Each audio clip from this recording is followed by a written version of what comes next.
No me recuerdo si ya lo hice, pero permítanme explicar la pericia del 275. Es una pericia especial muy valiosa en la que tiene un detalle, no solamente en México, en el 275, sino en el derecho comparado. Y es que no aparece cuál es la autoridad que la ordena y cuál es la autoridad que la realiza. ¿Por qué? Porque depende de muchas circunstancias. El 275 se utiliza para adultos y se utiliza para niñas, niños. A mí me parece que el niño, y esa es mi posición y siempre ha sido mi posición, de que el niño o la niña tiene derecho a declarar en juicio, tiene derecho. Es muy importante, es muy formativo que un niño víctima, una niña víctima pueda declarar ante los jueces, ser escuchado, que se sienta escuchado, que a pesar de ser víctima, estoy siendo escuchado por un grupo de jueces, por un fiscal, por un asesor jurídico, estoy viendo el debate, pude estar en la audiencia, mamá me acompañaba, mi papá me acompañaba y me hicieron callar porque yo hablaba mucho y empezamos a ver ese niño que participa madurando su formación y su personalidad y que al final el delito produce una ganancia que es enfrentar a un grupo de profesionales serios en un juicio serio en el que yo menor varón, yo menor víctima, mujer, fui víctima de un delito. Eso es muy importante. Pero lógicamente estamos tratando de impedir que se revictimice o se haya una victimización secundaria. Y para eso se produce el 275. Como el 275 habla de adultos y menores, entonces dependiendo, el fiscal debe considerar que si se realiza la pericia por el 275,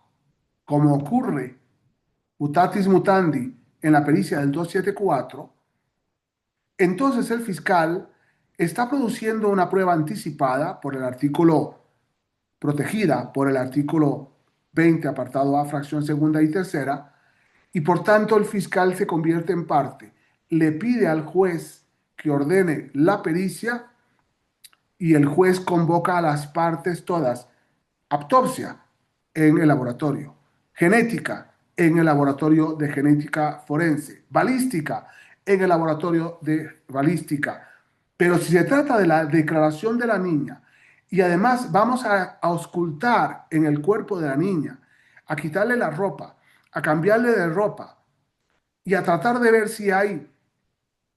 elementos pilosos o fluidos corporales del posible sujeto que la haya lastimado, esto entonces requiere de un procedimiento rápido y ligero, pero en donde el fiscal, en vez de recibir la declaración de esa víctima, se la pide al juez y el juez de inmediato convoca una audiencia en cámara Gesell decidiendo quién es el funcionario experto que va a auscultar en la víctima. Es una relación entre víctima y profesional médico, es una relación de víctima y servicios periciales de una persona que en cámara Gesell, estando el juez, el fiscal, el asesor, el defensor y posiblemente, si lo estuviera, el imputado, están escuchando lo que la niña o el niño va diciéndole a la profesional,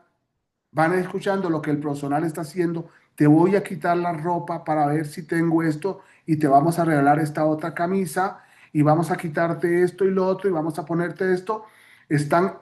escuchando todos, la niña no se da cuenta porque estamos en una pericia preciosísima del artículo 275 y ahí la médico forense o la experta está auscultando y posiblemente encuentra un cabello, posiblemente encuentra semen, posiblemente encuentra sangre, posiblemente, y entonces todo esto lo va embalando como indicio que se llevará a los laboratorios correspondientes y posiblemente ahí salga la prueba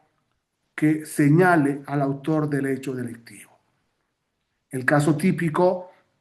que se repite en todo el mundo es una niña o un niño que ha sido abusado sexualmente por el profesor de educación física, por el director de la escuela, por un maestro que al ver que el chico está solo, la chica está sola porque no han venido por él los padres, entra en una confidencia y que les lleva a, pues, a cometer un delito contra la víctima menor de edad. En esos casos concretos, sin violar los derechos del imputado, del profesor, de etcétera, se realiza la denuncia de la víctima conforme al procedimiento del 275. En algunos casos, me parece que ninguno,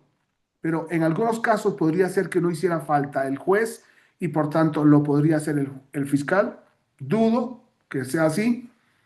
En la mayoría de los casos, el fiscal debe pedírselo al juez y por eso el artículo 275 no deja claro cuál es la autoridad para que el fiscal decida prudencialmente cuándo sí y cuándo no lo hace él, cuándo sí y cuándo no lo hacen los peritos, sin otras partes, cuándo sí y cuándo no lo pide al juez para que se proceda